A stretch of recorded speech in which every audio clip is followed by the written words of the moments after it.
이번 시간에는 창세기 2장 같이 공부하시겠습니다. 창세기 2장에는 하나님의 창조 목적에 대한 어떤 메시지들이 많이 담겨 있거든요. 그래서 생각보다 좀 중요하기도 하고 또 여러모로 아마 도움이 될 수 있는 내용이 될 것 같습니다. 2장을 제가 안식과 거룩은 따로 한번 말씀을 드렸고요. 내용이 많았기 때문에 오늘은 이제 안식과 거룩 말고 이 두 가지 이야기를 한번 해보겠습니다. 에덴 동산에 대한 이야기랑 사람의 창조, 그 다음에 사람이 세상에 창조되고 그로 인해서 하나님과 사람 사이의 관계, 이런 것들에 대해서 한번 정리를 하면 될 것 같습니다. 에덴 동산은 뭐 길게 이야기하지 않으려고 해요. 에덴 동산에 대한 이야기는 여기 지금 다 기록이 되어 있고요. 성경 그대로 티그리스 강과 유프라테스 강이 흐르던 곳이다 라고 나오죠. 이스라엘이, 그러니까 이게 혹시나 잘 모르실 수도 있으니까 이스라엘이 여기 있거든요. 여기가 이스라엘인데, 그리고 이제 이 부분이 이렇게 해서 터키 지역이에요. 여기가 이제 요즘의 터키. 그 다음에 여기가 이제 뭐 시리아, 레바논, 뭐 이런 나라들이 이쪽에 있습니다. 이쪽으로 오면 이제 이란, 이라크 이런 나라들이 있는 거죠. 그래서 이쪽에 페르시아만인데, 페르시아만 쪽에 에덴 동산이 있었다라고 우리가 볼 수 있죠. 뭐 당연한 사실일 수밖에 없죠. 근데 중요한 거는 에덴 동산이 있었다라는 것보다 에덴 동산이 사라졌다는 사실이에요. 에덴 동산이 왜 사라졌느냐, 이것에 대해서 성경은 무엇라고 말을 하냐면, 이것이 이제 그 애굽의 심판에 대한 예언의 말씀이거든요. 에스겔에 나오는데,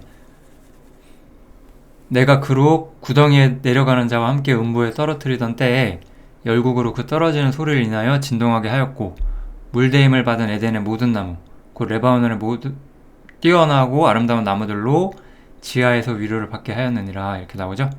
그래서 그 심판을 받으면서 풍요가 사라지게 된다는 말씀을 하는 거예요. 그러면서 에덴 이야기를 하나님께서 해주시는 거죠. 에덴이 그 풍요를 잃고 심판을 받고 사라졌다라고 성경에서 이야기를 하는 겁니다. 에덴 동산이 지금 없다고 해서 과거에 없었다는 뜻이 아니죠. 분명히 있었지만 사라진 거죠. 불순종으로 인해서. 그래서 하나님의 어떤 축복의 땅이 인간의 불순종으로 인해서 사라졌다라는 사실을 우리가 생각을 해볼 수가 있습니다. 에덴 동산은 이 정도면 될 것 같고요. 이제 사람과 하나님의 관계에 대한 이야기를 한번 해보겠습니다. 먼저 하나님께서는 사람을 아주 특별하게 창조를 하세요. 여호와 하나님이 흙으로 사람을 지으시고 생기를 그 코에 불어넣으시니 사람이 생명이 된지라, 이렇게 나오죠. 이 생기를 그 코에 불어넣으신다는 것이 육신의 호흡을 말하는 것이냐, 저는 그렇게 생각하지 않습니다. 왜냐면은 그렇게 따지면은 모든 동물이 호흡을 하고 사실 식물도 호흡을 하거든요. 어떤 점에서는 그잖아요. 그러면 식물과 동물에도 그 생기를 코에 불어넣어 주셨느냐, 그게 아니잖아요. 그렇기 때문에 여기서 생기를 코에 불어넣어 주셨다는 것은 단순히 사람이 산소를 흡수함으로써 사는 그런 이야기를 하는 것이 아니에요. 하나님께서 사람을 조금 더 특별한 방식으로, 특별한 다른 존재에겐 없는 것들을 넣어주셨다는 게 분명하다는 거죠. 이것은. 그래서 성경에서는 사람이 하나님의 영광의 형상으로 창조되었다라고 말을 하죠. 그래서 사람은 가장 특별하고 존귀한 존재로서 이 세상에 하나님께서 만드신 거예요. 창조를 하셨죠. 그리고 사람은 하나님의 영광의 형상이거든요. 즉 무슨 얘기냐면은 사람을 통해서 하나님이 얼마나 영광스러운 존재인지를 설명하시기를 원한다는 거예요. 사람을 통해서. 그래서 하나님께서 흙으로 각종 들짐승과 공중의 각종 새를 지으시고 아담이 어떻게 이름을 짓나 보시려고 그것들을 그에게로 이끌어 이르시니 아담이 그 각 생물을 일컫는 바가 곧 그 이름이라 그러잖아요. 아담이 하늘에 있는 새들과 짐승들의 이름을 짓죠. 여기 보시면 그것을 통해서 이름을 짓는다는 것은 항상 그 이름을 받는 사람과 이름을 주는 사람, 이름을 주는 존재와 이름을 받는 존재 사이에 위격의 차이가 있어요.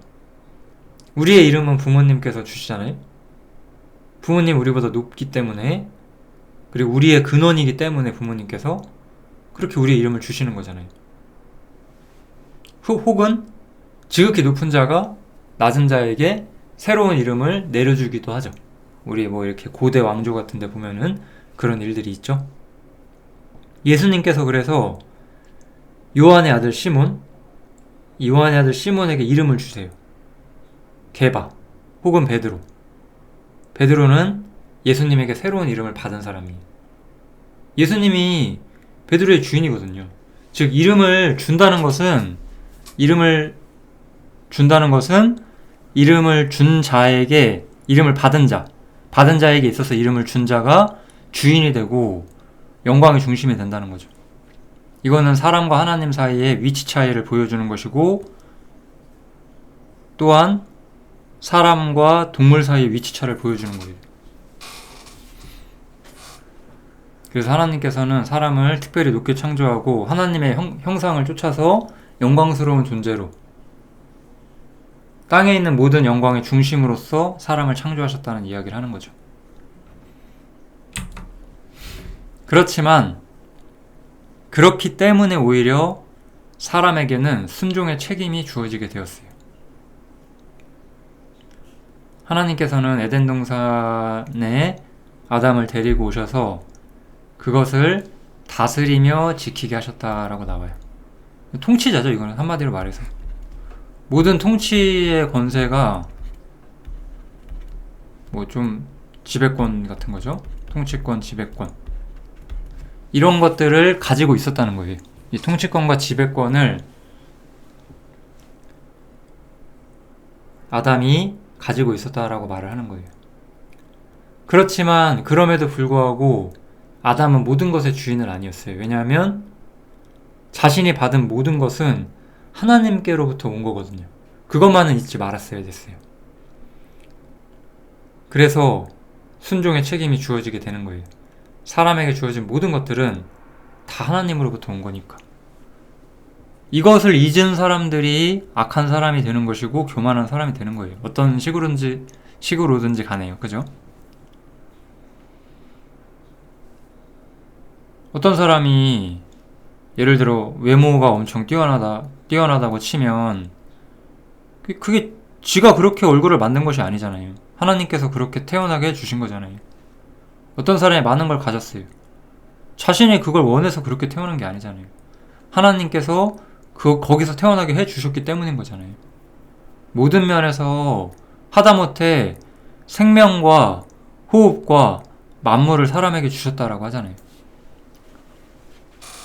하나님을 경외하고 그분의 명령을 듣는 것이 사람의 본분인데 그것을 잊었다라는 거죠, 사람이. 그렇기 때문에 처음부터 사람에게는 순종의 책임이 있는 거예요. 왜냐하면 사실 어떤 점에서 이유 없이 받은 영광이거든요. 우리가 이유 없이 영광을 받았기 때문에 그 영광에 대한 책임으로서 하나님께서는 사람에게 순종을 요구하신다는 거죠. 그래서 그렇다고 하나님께서 아주 부당한 요구를 하시는 것이 아니었어요. 모든 것을 네 마음대로 하되 단 하나만을 지켜라 라고 말씀을 하셨고, 이제 우리 사람이 그걸 어기게 돼서 이 인간 세상에 죄와 죽음이 들어오게 되죠. 창세기 3장에서 또 그 이야기는 해보겠습니다. 어쨌든 사람에게는 많은 영광과 동시에 순종의 책임이 있었다는 거예요. 예수 그리스도께서도 이 책임을 지시잖아요, 사실은. 그래서 하나님께 순종하시고 십자가에 달리시는 거잖아요. 그러니까 불공평한 게 아니죠. 그러면 이제 우리가 남자와 여자의 관계를 봐야 되죠. 우리가 동물과 사람의 관계를 봤고, 동물과 사람의 관계는 또한 사람과 하나님의 관계를 예표하는 거였죠. 이번에는 이제 남자와 여자, 사람 사이의 남자와 여자의 관계를 봐야 돼요. 하나님께서는 아담이 독초하는 것을 좋게 보지 않으셨기 때문에, 아담이 돕는 배필이 없으셨기 때문에 이제 돕는 배필로서 여자를 창조를 하세요. 성경에서는 남자가 여자를 위해 창조된 것이 아니라 여자가 남자를 위해 창조되었다라고 분명히 말씀을 하고 있죠. 그렇지만은 이것은 조금 중요할 수도 있을 것 같아요. 이 부부 관계에 있어서 좀 중요한, 우리가 이해를 하는데 필요할 수가 있다는 생각이 듭니다. 그것을 위해서 제가 신약 성경을 좀 같이 공부를 해볼 텐데요. 고린도전서 11장에서 이제 여자가 머리에 쓰는 문제가 나오죠. 그 문제를 통해서 남자와 여자 관계의 상징을 바울 사도가 정확히 설명해 주거든요. 그래서 결론은 남자는 하나님의 형상과 영광을 가지고 있다라는 거예요. 그러나 여자는 남자의 영광이다, 이렇게 표현을 하죠. 이 말이 약간 애매할 수가 있는데, 여자가 잘하면 남자에게 영광이 된다, 그런 의미가 아니에요. 여기서 말한 것처럼 이런 의미가 전혀 아닌 거예요. 여기서 말하는 거, 남자는 하나님의 형상과 영광이라는 거는, 하나님의 형상과 영광은 뭐죠? 하나님께서는 그 자체로 빛나시는 영광의 주체예요. 그냥 태양 같은 존재가 되어 있는 거죠. 그 자체로 빛나는 그런 존재, 그런 영광스러운 존재. 여자는 남자의 영광이에요.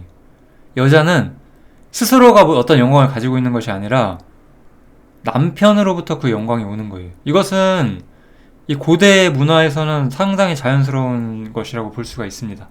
왜냐하면 모든 기업은, 일반적으로 거의 모든 상황에서 기업은 남자를 통해서, 아들을 통해서 기업이 주어지게 되는 거고, 이 남자의 부인이 됨으로써 이 기업에 함께 참여하게 되는 것이 당연한 것이기 때문에 어쩔 수가 없는 거예요, 이건. 그래서 여자의 영광은 남편으로부터 온다라고 이야기를 할 수 있고, 그렇게 우리가 이해를 해도 괜찮습니다. 요즘 시대는 좀 그렇진 않아요. 요즘 시대는 그렇지 않지만, 예를 들어 우리가 사극을 봐도 옛날 조선시대를 보면은 중전마마가 제일 높은 거잖아요. 아무리 뛰어난 여자도 중전마마보다 높은 여자가 아닌 거잖아요. 왕의 부인이기 때문에 그 여자가 제일 높죠. 그런 얘기를 하는 거예요. 영광의 근원이 어디에서 오느냐라는 걸 말씀을 하고 있는 거죠. 남자는 그 자체로서 자신의 어떠함으로 영광이 나오는 존재지만, 여자는 자신의 어떠함이 아니라 자신이 누구 옆에 있는가를 통해서 영광이 주어진다라고 이야기를 하는 거예요. 이 말은 그래서 지금도 그러해야 한다든가, 아니면은 어떤 사람들이 오해하는 것처럼 이렇게 여자는 순종해야 돼 이러면서 남자가 여자를 약간 압박하거나 그러려는 의도가 저는 전혀 없다고 생각을 합니다. 왜냐면 바울 사도는 이런 얘기를 통해서 남녀 간의 어떤 질서를 확립하고자 하는 목적보다는 하나님의 비밀을 알리고자 하는 목적이 있었거든요. 그래서 바울 사도는 이 말을 더해요. 그러나 주 안에는 남자 없이 여자만 있지 않고 여자 없이 남자만 있지 않다. 여자가 남자에게서 난 것 같이 남자도 여자로 말미암아 났으나 사실은 모든 것이 하나님에게서 났다라고 하면서, 실제로 사람은 다 존귀하고 남자가 여자보다 근본적으로 높은 존재라고 생각하기 어렵다라고 분명히 말을 하는 거예요. 그럼에도 불구하고 남자와 여자의 이야기를 해주는 그럼 진짜 이유가 뭘까요? 진짜 이유는 바로 그리스도와 교회 얘기를 하고자 하는 거죠. 이제 아담은 자신에게 하나님이 주신 갈비뼈로 만들었죠. 그 얘기는 뺐습니다. 다 아시니까. 그래서 아담이 자신의 갈비뼈를 취해서 만든 그 여자를 보고, 이는 내 뼈 중에 뼈고 살 중에 살이라 라고 이야기를 해요. 이것을 남자에게서 취하였은즉 여자라고 칭할 것이다 라고 이야기를 해줍니다. 여기서 사실은 이제 부부의 관계의 비밀이 드러나게 되는 거죠. 그리스도와 교회는 남편과 아내의 비유다라고 바울사도가 이야기를 해주고 있는 거잖아요. 이것은 남편이 아내보다 높다라는 그런 의도를 말하는 것이 아니라 남편의 역할이 무엇이냐라고 말을 하는 거예요. 남편의 역할이 무엇이냐. 남편의 역할은 무엇이냐면 그리스도께서 교회를 위하여 자신을 주심같이 아내를 사랑하라라고 이야기를 하는 거예요. 그것이 남편이 해야 하는 역할이라는 거예요. 남편이 더 높기 때문이 아니고 남편의 역할이 그러하다는 거예요. 아내의 역할은 뭘까요? 아내의 역할은 교회가 주님께 순종하는 것처럼 남편에게 순종해라 라고 하는 것이 아내의 역할이라는 거예요. 여기서 말하고자 하는 것은 사람의 위치가 아니라 역할을 말하는 거예요.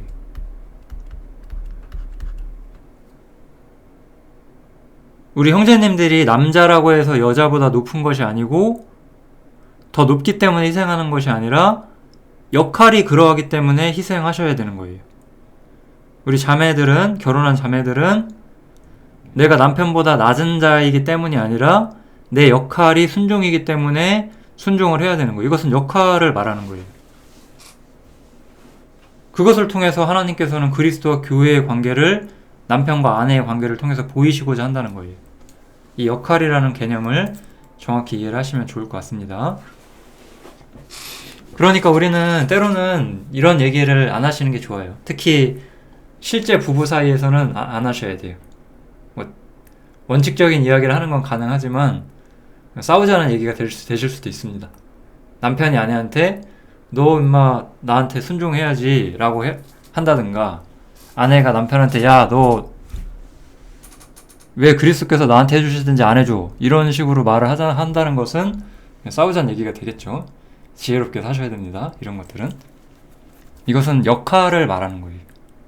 우리가 가정생활에서 하나님의 신비를 드러내는 방법을 이야기를 해주는 거예요.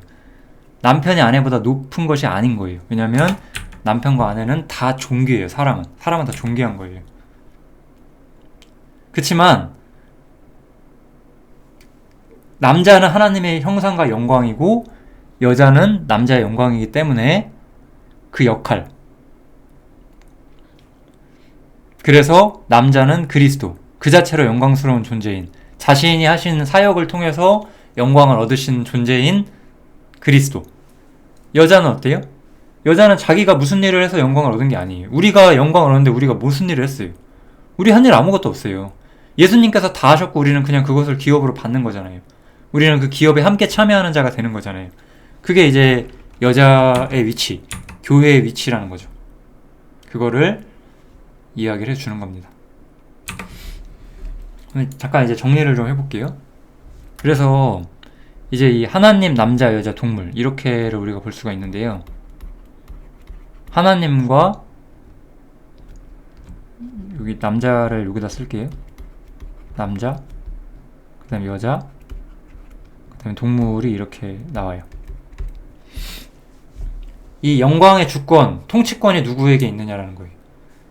하나님은 사람을 통치하는 권세가 있으세요. 당연히 동물도 하나님께서 통치하시죠. 더 아래에 있으니까.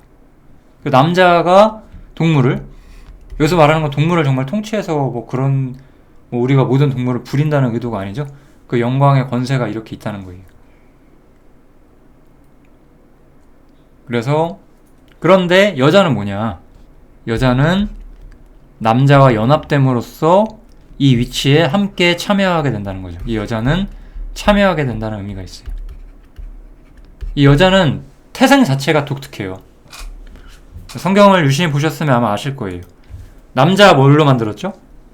남자 흙으로 만들었어요. 흙으로. 근데 여기다가 이제 호흡을 불어넣어 주시죠. 이게 남자의 특수성이었어요. 동물은요? 동물은 흙으로 만들었지만 호흡이 코에 불어넣어지진 않았어요. 동물은 사람보다 열등하게 창조가 된 거예요. 어떤 점에서는. 그죠? 분명 우리가 인정해야 돼요. 우리가 동물 애호가 일지라도 뭐 우리 형제자매들 중에 동물을 굉장히 이뻐하신다고 할지라도 저도 동물을 좋아하는데 그렇다고 동물이 사람은 아닌 거예요. 동물은 인격적 존재는 아니에요. 분명히. 사랑받을 만한 모습들이 많지만 동물은 동물인 거죠. 여자는요? 여자는 흙으로 창조가 되지 않았어요. 이게 좀 성경에서 우리가 유심히 봐야 되는 거예요. 여자는 뭘로 창조됐죠? 여자는 남자의 뼈로 창조가 됐다는 거예요. 여자가 가장 특수한 점이. 여자는 흙에서 나온 존재가 아니라고 성경은 보는 거예요. 여자는 근본이 남자에게서 나왔다는 거예요. 남자의 뼈를 통해서 여자가 창조되었다는 거죠. 이것이 이제 교회가 뭐냐에 대한 우리의 이해도를 선명하게 밝혀주는 거예요. 미리 설명을 하고 말씀을 드려야 되겠네요. 교회는 그렇다면 뭘까요? 교회라고 하는 것은 하나님의 영광을 예수 그리스도가 얻으시잖아요. 그래서 자신의 희생으로 자신의 죽음을 통해서 세워지는 어떠한 시스템? 그렇게 생각을 해주셔야 된다는 거죠. 그래서 교회는 천국이라는 단어랑은 근간이 다릅니다. 성경에서는. 좀 어려운 얘기이기도 하지만 설명을 안 하기는 좀 그래서 조금만 하고 갈게요. 사람이 죽어서 천국 간다고 우리가 막연히 말하는데 성경을 우리가 유심히 읽으면 그게 다 같은 얘기는 아니거든요. 천국이라는 단어는 하늘의 하나님이 땅에서 한 나라를 세우신다는 것이 중요해요. 하늘의 하나님이 한 나라를 땅에서 세우신다는 거죠. 즉, 이 땅에서 세워진 한 나라는 땅에 대한 모든 통치권을 가지고 있는 거예요. 이해되시죠? 아까 사람이 그랬던 것처럼 땅에 대한 모든 통치권을 가지고 있는 거예요. 사람이 동물 위에 있는 것처럼 이 하늘의 하나님이 한 나라를 땅에 세우시는데 그 나라가 이 세상에 대한 모든 통치권을 가지고 있다는 거죠. 이스라엘의 영광을 상징을 하고 있는 거예요. 이게 천국입니다. 이게 성경에서 말하는 천국. 천국은 하늘의 하나님이 한 나라를 세우시는 이 단어를 천국이라고 성경에서는 사용을 하고 있어요. 교회는요? 그러니까 천국이라는 것은 하늘에 있는 하나님께서 땅에다가 나라를 세우시는 게 천국이에요. 그럼 교회는요? 교회는 뭐냐? 교회는 땅에서 죄인의 하나로 태어난 존재가 하늘에 있는 주님께로 속하게 되는 이야기를 하는 거죠. 그리스도가 그리고 여기 한때 죄인이었던 사람들, 이 한때 죄인이었던 사람이 일로 올라가서 그리스도의 신부가 되는 이야기를 하는 거예요.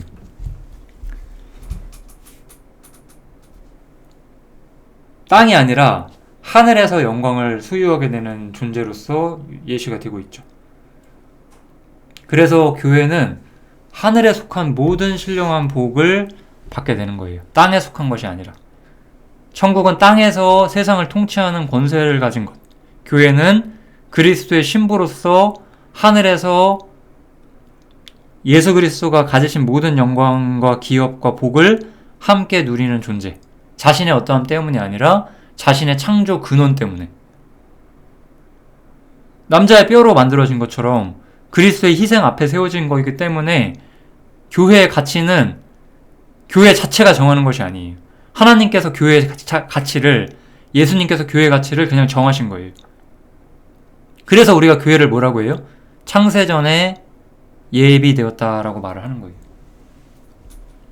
이 교회의 위치가 이렇습니다. 얼마나 영광스럽죠? 그래서 교회는 그리스도의 신부로서 영광을 얻습니다. 만물을 그 발 아래 복종하게 하시고 그를 만물 위의 교회의 머리로 주셨느니라.